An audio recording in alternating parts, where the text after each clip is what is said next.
what's up guys? Kevin with Texas Premier Polishing. Professor Shine You back at the Renegade factory again. Hope I answer some questions for you guys. Today we have a Blitz tank. This thing is scratched completely all to hell. It's stained. It's got acid marks and degrease marks all over it. So first we're going to start off by using the mag and wire. We're going to clean and surface prep it so we can really analyze it and see exactly what we need to do to it.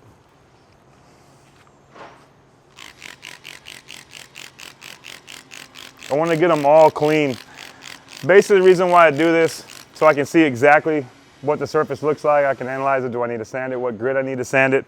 But for me, really, the most expensive consumable in metal polishing is your sandpaper. That's your most expensive consumable. So if I have all this crap and these oils and these greases on here, all it's going to do is clog up my paper. So if I can get this thing cleaned up, it's going to make it easy. It's going to save me a little bit of money, save me a little bit of time. Now also, along with this, it's going to be softening up your aluminum and opening up the pores. That's two things you want to be doing when you're metal polishing. It's just two things that go hand in hand. So once we do, we'll go ahead and go over this, show you just how nasty it is. That's standard operating procedure. Every time we go into the shop, we pull it around the back, it gets washed, the wheels come off, the boxes drop, and everything that's aluminum or stainless is going to get acid washed to get cleaned, and then it'll go in to get sanded. Yeah, a lot of times if stainless is in good shape, good acid wash will clean it up and you won't need to polish it. So that's if your mixture's right too. If you have something that's a little bit too hot, you can end up staining it and having to go back and either hand polish or cut, you know, the stainless pipes. So basically I have a couple different ones. So I'm either acid washing the surface to get it clean and prep for me coming afterwards to polish it, or I have a step where after I've already cut, after I've already colored and almost got this thing absolutely perfect, then I have a dilution where I way even heavier to where it just barely flashes the surface. Then I'm coming back with something that doesn't leave any linear lines, like a foam pad and like a cyclo, like you see with some of these creams, to leave an absolutely flawless finish that everybody wants. Really, it starts about with the mag and wire. I'm about 50-50. So I'll use and then I'll even add a little bit of maxi suds in there. So I'm 50-50. I'm gonna go acid, the rest water, and I'm gonna give it 2 big squirts of soap. The reason why I wanna give the soap is, that way it sits on the surface. If I come up here, boom, it's already streaking down. And if I'm not fast enough, it's gonna be a problem right there. So I either come down here and lay it down from the bottom to the top, or you throw a little bit of soap in there and it makes it more bubbly and it clings to your surface, not only giving it more time on the surface to do what it does, but also, not leaving any big streaks that you're gonna have to, chase there in the future. Just some soapy water, mimicking how we do it after a wash. And go back again, you'll see it immediately turn white. Because now the surface is clean, it's attacking the aluminum right away, versus you having to break through all the dust and everything. So that gives you an idea of what I'm looking for when it comes into my shop. Now I can see every hole, I can see every scratch, I can see some purple paint, everything this tank has been through its whole entire life, and I know what I need to do. For me, I always take a small piece, usually on the back side of a tank or on the back side of a fuel tank, and I'll do a test spot. You know what I mean? I'll do my sanding like I want it. If that's how I like it, I'll rock. If not, I'll go back and I'll adjust my grit. With this Vulcan, I really want to do a couple of different things. I want to show you the difference between aluminum oxide paper and a ceramic paper like you see with the Savage. I also want to show you the difference between a rotary and a DA sand. But really, I want to address the holes versus no holes on the sandpaper. Show you that this side can be sanded with holes, this side can be sanded with not holes, and the pigtails are going to be all the same. Pigtails, schmigtails. I mean, really, you think about it, like we were talking about earlier, all the grits leave a big tail, the lower grits are going to leave a bigger pigtail. So no matter what type of paper you use, whether it's going to have holes in it, it's going to have a pigtail in it. So no, when you start getting into, if your paper's ripped, or you're getting into high speeds with a rotary, then you may have an issue with some of the bigger pigtails. Rotary being the rotary, just like the grinder. It's a free spin, there's nothing to stop it, there's no counterweight, there's no pattern it goes by, it's just a straight spin. So that's gonna be your most aggressive, and that's gonna leave scratches that look like this, or like a big crescent moon like that, a large, large scratch. Now, you go to your traditional DAs, like your Porter cables, some of your Harbor Freight machines like that, they're going to get into your dual action. Dual action means that it's rotating and it's also a revolution. So it's going and spinning around itself, but also in a circle, right? But another one here is the random orbital or the vibratory machine. This is your $10, $15 palm sander that if you turn it on, it rotates. But if you press it down, it stops. So you're pretty much the director of the movement on that one. So this one kind of just depends on where you are, how you're pushing. It's going to leave small little scratches. This may seem like a bunch of mess here, but the whole scheme of this is to take the big scratch, make it a small scratch. Aluminum oxide first. Aluminum oxide is shaped kind of like an oval. So the more you wear it down, the more it flattens out and it dulls a little bit quicker. The ceramic is more of like a diamond, where as you sand and hit more areas, they chip off and expose more sharp areas, so it's going to last longer. Now, I tell you that because you want to make sure you're using the right sandpaper on the right surfaces. I'm not saying that aluminum oxide won't work on stainless, but if like you're working on raw stainless, something that's more aggressive is going to be better for you. It's going to last longer, it's not going to gum up, and it's not going to get as hot.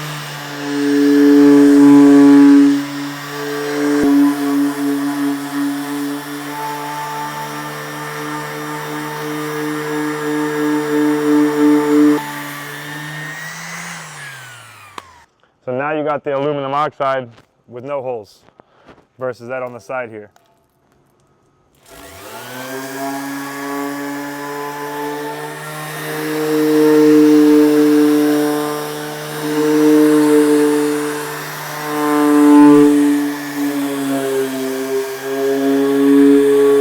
You can see it's taken me longer to work that aluminum oxide paper versus a ceramic paper. That ceramic paper was one pass and it knocked all that down, where I'm having to work this aluminum oxide. And just like we were talking, it already starts to clog up. That's aluminum dust packing into the pores right there. So now that's covering up the grit where that's really not functioning like a normal piece of sandpaper. Well, here's all the aluminum dust, whether it's the aluminum oxide that's from the sandpaper or the actual aluminum that came off there, and clean it off. You're just gonna take it, work your way out just like a grease stick, and you've cleaned it up. So you can stretch this paper out and use it again. All right guys, now we got our surface prep. This tank was absolutely blitzed. We got this thing rotary sanded down with 320, then we switched to our interface pad, moved to our DA, worked it back out with 320, 400 grit, 600 grit, 800 grit, all the way up. And basically I wanted to sand this even on both sides because I want to do a comparison. I'm going to split this down the middle, and on the left side, I'm going to go with our traditional, our Tripoli, our red airway. We're going to go with our yellow airway buff and our yellow compound, backdoor that with our flannel and our purple, the one we've traditionally known. But then we want to compare on the right side with something we've been working on, and we're going to do all of our new synthetic blends on the right side and really compare and contrast the old versus the new.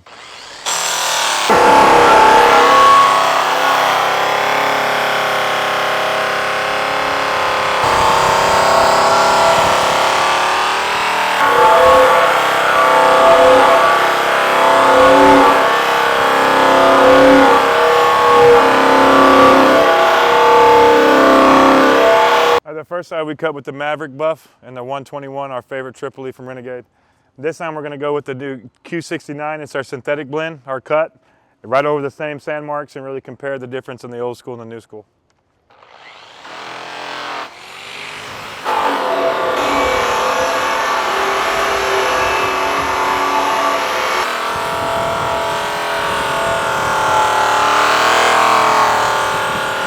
So the first thing I noticed about the Q69 versus the 121 is that, man, it's performing the same. So if you like a traditional Tripoli and the way it performs, the way it spreads, the way it's cut with ease, I think you're gonna like this, because if I didn't look down and see this bar in my hand, it would have felt like I was working a brown compound. And the guys that've been in this 15, 16, 20 years, that's what they want, you know what I mean? So right off the jump, I see the clarity that I want, I see the ease of use and the spread that I want. It's obviously not too greasy, because you can see my perfect mirror shining right there.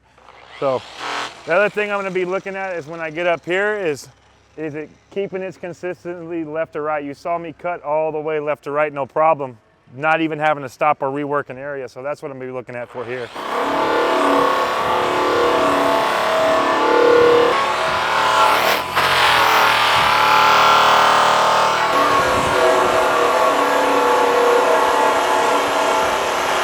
Let's break this down, man. We've got both sides cut. We've got a nice tape line in the middle. This being, we got the Maverick buff with the 121 Tripoli, traditional way I've been doing it for 15 years. This is our Q69, our new synthetic blend, with the same pad, same speeds, same amount of compounds, same amount of passes. And honestly, when I step back here, There's not much difference at all. This is obviously a more wet bar versus a traditional dry bar, so I do have a little bit more of black residue behind on here, but really this is exactly what we wanted to see. I would say we got this thing cut down with the Triple E on the left side, we got it down with the Q69 on the right side. They're looking pretty similar. Now let's really step into the secondary and the third steps to really see if we can set this apart. But first things first, we don't want to cross-contaminate anything, so we're going to use our dissolver, get off in our pores, and take all of our black stuff out.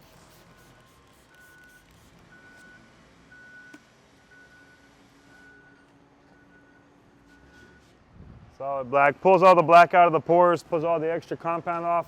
There's different melting points and different things in each one of these compounds, so you don't want to be cross-contaminating and using a brown, picking up brown and moving it into your yellow.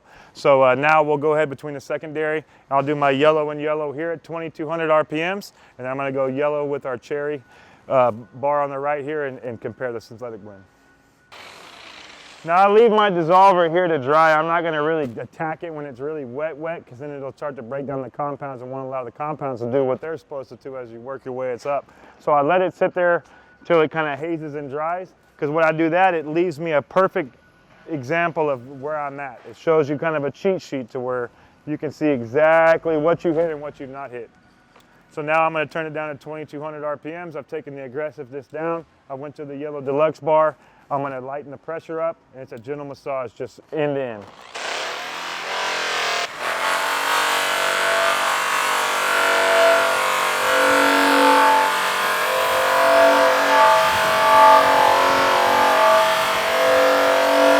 Now, versus a Triple E or our Q69, it's not as important that we rake every single time. But my rule of thumb is when I'm coloring, every single time I pull my buff away from the surface, I'm going to come back, rake, and reapply every single time. And I'll drop in right above.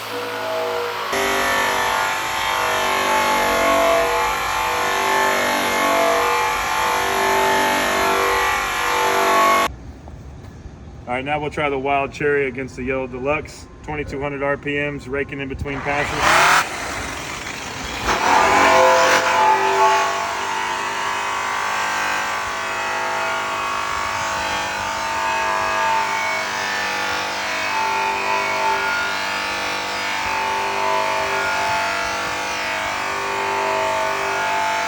All right, so we got the two sections that we split in. I added another line in here.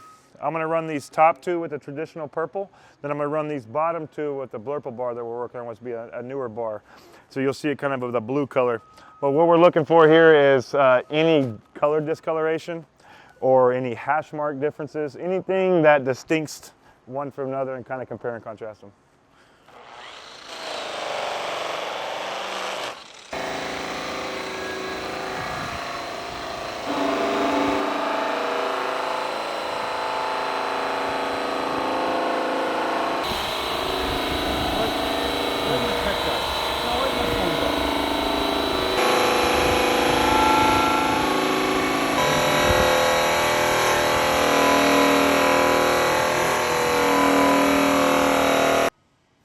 Tell you one thing, the hash marks are legit. There's no hash marks. Oh, I got you. I've doubled them up, so now I've got it thick. That's one issue that I have in a flannel is, one issue with a flannel is it's 16 ply to 20 ply. At speed, it's very thin. So if you miss a pass, you can mess up, right? It's forgiving because it's fluffy and covers more surface. But I've always explained this in one of our first videos. I finish according to the piece. If it's a wheel that has holes and stems and everything in it, then I'm using a buffing wheel that's more shapeable. I use a flannel wheel. They can go in there and wrap around stems and everything like that. If I'm working on a fuel tanker or a fuel tank off of a truck or something like that with no obstacles in the way, I want something that's tighter, right? The same thing too, you're talking about slower the speed, softer the material, bigger the hash mark, right? You saw it in some of the other stuff earlier. But this here, I've got the speed up another 400 RPMs than what we've been doing it at with the flannel, but it's soft enough to pull the shit out of the scratches. Big problem the guys get into when doing the flannel is they're taking too big of a jump. Now let's say down here, when we're cutting, we're taking 1/2 inch passes and working our line up. When we get to a flannel, we're seeing it works so much that you're thinking you can make these passes in 3 or 4 inches just because your softer material is laying against it. But you still have to keep your discipline. You still have to keep those inch passes. And if you do that, it'll break down, and your secondary pass with a nice tight lines will be the same on your flannel. Just got to go slower. Turn the speed up a little bit. People just dab a little bit of compound on there. Now you might have to do, look, I ain't gonna sugarcoat shit. I used to have to do that shit, and I taught people for years because my compound had so much fillers and bullshit in it that if I did load it up, I'm burning it no matter what. So that I had to put just a little bit enough on to get a nice little deal, and then a little bit more. Right, so if you got a good compound that you don't have to worry about that shit, load it up, whether it's a flannel, whether it's a secondary, whether it's a cutting pad, load it up and let it do what it does.